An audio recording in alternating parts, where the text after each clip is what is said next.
రెడ్డి, ఆంధ్ర విద్యార్థి సంఘం ఏవిఎస్ ఆంధ్రప్రదేశ్ రాష్ట్ర అధ్యక్షుడిని.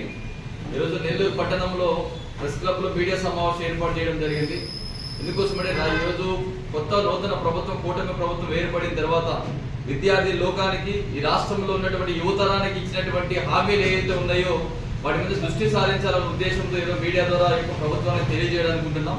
ఆంధ్రప్రదేశ్ రాష్ట్రంలో జీవో నెంబర్ 77 గత ప్రభుత్వం తీసుకుని వచ్చి ఈ రాష్ట్రంలో ఉన్నటువంటి పేద విద్యార్థులకి పీజీ విద్యను దూరం చేసినటువంటి ఘనతను మూటగట్టుకున్న ఒక ముఖ్యమంత్రి ఈరోజు మాజీ ముఖ్యమంత్రి అయినారు.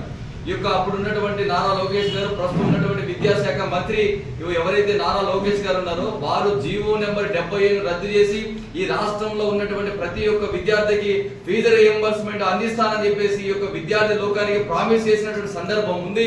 అందుకోసం ఈ రోజు ఆంధ్ర విద్యార్థి సంఘము ఈ యొక్క కూటమి ప్రభుత్వానికి ఒక రిక్వెస్ట్ చేస్తా ఉన్నాము. ఈ రోజు మీ యొక్క ప్రభుత్వం వచ్చి నెల రోజుల గడువుగా వస్తా ఉంది. ఈ యొక్క ఏదైతే పీజీ కౌన్సిలింగ్ స్టార్ట్ అయినప్పటికీ జీవో నెంబర్ 77 విషయం పైన కూడా ఈ కూటమి ప్రభుత్వం ఎలాంటి స్పష్టత ఇవ్వకపోవడము, ఏంటి యొక్క ఆలోచన ఏమిటి అని చెప్పేసి మేము ఈరోజు ప్రశ్నిస్తా ఉన్నాం. ఆంధ్రప్రదేశ్ రాష్ట్రంలో పీజీ విద్యను అభ్యసించాలంటే ఫీజు రీయింబర్స్మెంట్ భిక్ష అయిపోయిందా ఈ రోజు విద్యార్థి లోకానికి అని చెప్పేసి మేము అడుగుతా ఉన్నాం. కాబట్టి ఈ యొక్క పీజీ కౌన్సిలింగ్ పూర్తయ్యే లోపు ఈ యొక్క విద్యాశాఖ మంత్రి, విద్యాశాఖ అధికారులు తప్పనిసరిగా జీవో నెంబర్ 77 రద్దు చేసి పీజీ విద్యార్థులకు ఫీజు రీయింబర్స్మెంట్ అందిస్తామని చెప్పి ప్రకటన చేయాలని చెప్పేసి ఈ సందర్భంగా మేము కోరుకుంటున్నాము. అదేవిధంగా ఆంధ్రప్రదేశ్ రాష్ట్రంలో బడుగు బలహీన వర్గ విద్యార్థులు ఉంటున్నటువంటి ప్రభుత్వ వసతి గృహాల పరిస్థితి ఏమిందయ్యా ఈ రోజు చూస్తా ఉంటే, ఈ రోజు ఎప్పుడు ఆ బిల్డింగ్ కూలిపోతుందో తెలీదు, కనీస సౌకర్యాలు లేవు. ఈ రోజు ఏం ఫుడ్, ఈరోజు మీల్స్ ఏం పెడుతున్నారో అర్థం కావడం లేదు. బడుగు బలహీన వర్గాల విద్యకు దూరం చేయాలని కుట్ర చేస్తుందా ఈ యొక్క రాష్ట్రంలో అని చెప్పేసి మేము అడుగుతా ఉన్నాం. తక్షణమే ఈ రాష్ట్రంలో బడుగు బలహీన వర్గాల విద్యార్థులు విద్యను అభ్యసించినటువంటి ప్రభుత్వ వసతి గృహాల్లో మౌలిక సదుపాయాలు కల్పించాలా. ఏదైతే బిల్డింగ్స్ ఈ రోజు నిర్వీర్యం అయిపోతా ఉన్నాయి, ఆ యొక్క బిల్డింగ్స్ వెంటనే ఈ యొక్క రివ్యూ మీటింగ్ పెట్టి ప్రభుత్వ వసతి గృహంలో పక్కా భవనాలు నిర్మించాలని చెప్పేసి ఆంధ్ర విద్యార్థి సంఘం విజ్ఞప్తి చేస్తా ఉంది. అదేవిధంగా ఈ యొక్క రాష్ట్రంలో విశ్వవిద్యాలయాల్లో మంచి స్టూడెంట్స్, ఏదైతే టెక్నాలజీ పరంగానో, నాలెడ్జ్ పరంగానో మంచి స్టూడెంట్స్ సొసైటీలోకి వచ్చే స్టూడెంట్స్ ఎవరైతే ఉన్నారో ఈ యొక్క యూనివర్సిటీలో రాజకీయాలు జరుగుతూ ఉన్నాయి. కనీసం ఈ కూటమి ప్రభుత్వం ఆలోచన చేయాలా. రాజకీయాలతో సంబంధం లేకుండా, రాజకీయాల యొక్క యూనివర్సిటీలోకి ఇన్వాల్వ్మెంట్ లేకుండా మంచి విద్యను అందించి ఈ యొక్క యూనివర్సిటీలో ఉన్నటువంటి విద్యార్థులు ఈ యొక్క ఆంధ్రప్రదేశ్ రాష్ట్రం యొక్క అభివృద్ధిలో భాగస్వామ్యులుగా తీసుకునే విధంగా ఈ ప్రభుత్వం కృషి చేయాలని చెప్పేసి ఆంధ్ర విద్యార్థి సంఘం తరఫున మేము కోరుతా ఉన్నాం.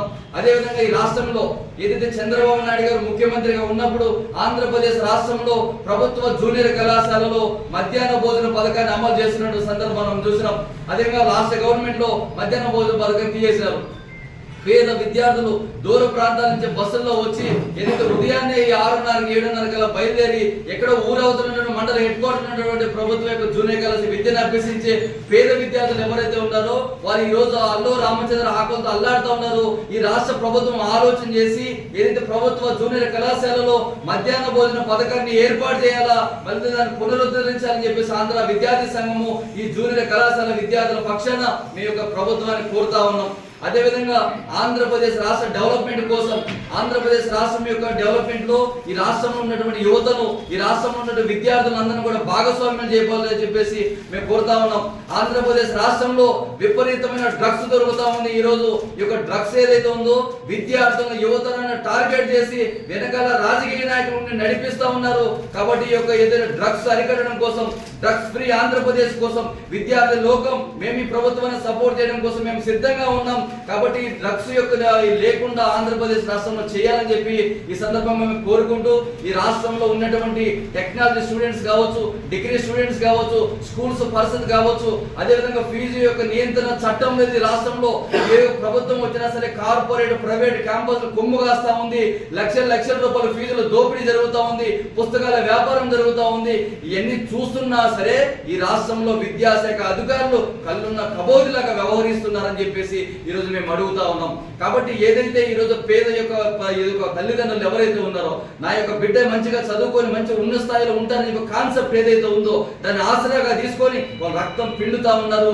తక్షణమే యొక్క ప్రభుత్వం ఆలోచన చేయాలా. విద్యా వ్యవస్థ ఈరోజు ఆంధ్రప్రదేశ్ రాష్ట్రంలో ఈ రోజు ఉన్నటువంటి విద్యార్థులే రేపు ఆంధ్రప్రదేశ్ రాష్ట్ర అభివృద్ధిలో కీ రోల్ పోషించబోతా ఉన్నారని చెప్పేసి ఈ ప్రభుత్వం గుర్తు చేసుకుని ఈ రాష్ట్రంలో ఉన్నటువంటి విద్యారంగ సమస్యలు పరిష్కరించడం కోసం కార్పొరేట్ ప్రైవేట్ ఫీజుల దోపిడీ కోసం టైం సెన్స్ లేకుండా ప్రభుత్వం ఇచ్చే గైడ్ లైన్ కు వ్యతిరేకంగా ఎక్కడెక్కడ పుట్టగొడుగులాగా పుట్టుకొస్తున్నటువంటి కార్పొరేట్ ప్రైవేట్ క్యాంపస్ల్లో ఉదయం ఎన్ని గంటలకు కాలేజ్ స్టార్ట్ అవుతున్నాయి, ఈవినింగ్ ఎన్ని గంటలకు అవుతున్నాయి, ఎందుకోసం ఆత్మహత్యలు చేసుకుంటారో కనీసం ఈ ప్రభుత్వం అయినా సరే చొరవ చెప్పాలని చెప్పేసి ఆంధ్ర విద్యార్థి సంఘం విజ్ఞప్తి చేస్తా ఉంది. కాబట్టి రాష్ట్ర వ్యాప్తంగా ఉన్నటువంటి ప్రభుత్వ కార్పొరేట్ విద్యా సంస్థల్లో ఏ విధంగా యొక్క టెక్నాలజీ ఉందో దాని విధంగా ప్రభుత్వం చొరవ చూపాలా.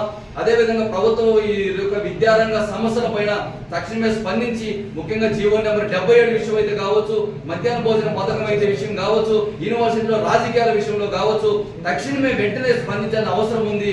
స్పందించి రాష్ట్రంలో ఉన్నటువంటి విద్యారంగ సమస్యలు పరిష్కరించాలని చెప్పేసి ఆంధ్ర విద్యార్థి సంఘం విజ్ఞప్తి చేస్తా ఉంది. నెల అయిపోయింది, 2 నెలలకు వచ్చినాం. ఈ రోజు విద్యారంగ సమస్యలు పట్టించుకోకపోతే రాష్ట్ర వ్యాప్తంగా ఆంధ్ర విద్యార్థి సంఘం విద్యార్థులందరినీ కూడా తీసుకొని ఉద్యమం చేయడానికి సిద్ధంగా ఉందని చెప్పి సందర్భంగా తెలియజేసుకుంటూ జై హింద్, జై భారత్, జై ఆంధ్రప్రదేశ్. రెడ్డి ఆంధ్ర విద్యార్థి సంఘం ఆంధ్రప్రదేశ్ రాష్ట్ర అధ్యక్షుడిని చెప్పెట్టి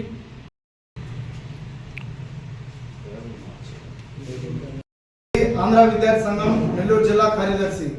ఈరోజు ఏదైతే ప్రభుత్వ వసతి గృహాలు ఉన్నాయో శిథిల వ్యవస్థల్లో ఉన్నాయి. గత ప్రభుత్వం చెప్పిన మాటలన్నీ కళ్ళబొల్లి మాటలుగా మార్చేసి ఆ శిథిల వ్యవస్థల్లో ఉండే భవనాలను పక్కా నిర్మూలించాలని మనం ఈ ప్రభుత్వాన్ని కోరుతున్నాము. అదేవిధంగా మధ్యాహ్న భోజన పథకం ఏదైతే ఉందో అది హాస్టల్స్లో అమలు చేయాలని మరియు ప్రభుత్వ కళాశాలలో కూడా అమలు చేయాలని కోరుకుంటున్నాము. ఈరోజు వర్షం వస్తే చాలు ఏ ప్రభుత్వ వసతి గృహంలో ఏం జరుగుతుందని పిల్లలు బిక్కుమంటూ ఉన్నారు. కాబట్టి ఇటువంటి పరిస్థితిని తక్షణమే ఈ ఎన్డీఏ ప్రభుత్వం ఏదైతే ఉందో నారా లోకేష్ గారు దీని గురించి తక్షణమే స్పందించి శిథిల వ్యవస్థల్లో ఉండే భవనాలను తక్షణమే తొలగించి నిర్మూలించాలని, పక్కా బిల్డింగ్లు కట్టించాలని ఆంధ్ర విద్యార్థి సంఘం నెల్లూరు జిల్లా కోరుకుంటోంది. రెడ్డి ఆంధ్ర విద్యార్థి సంఘం నెల్లూరు జిల్లా కార్యదర్శి. ఈరోజు ప్రభుత్వ వసతి గృహాలు ఎలా ఉన్నాయంటే శిథిల వ్యవస్థలో ఉన్నాయి.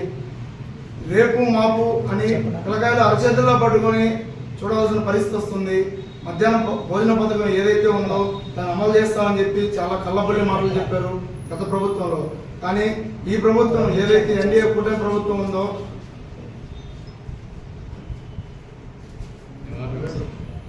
ఎక్కడ దాకా వస్తారా?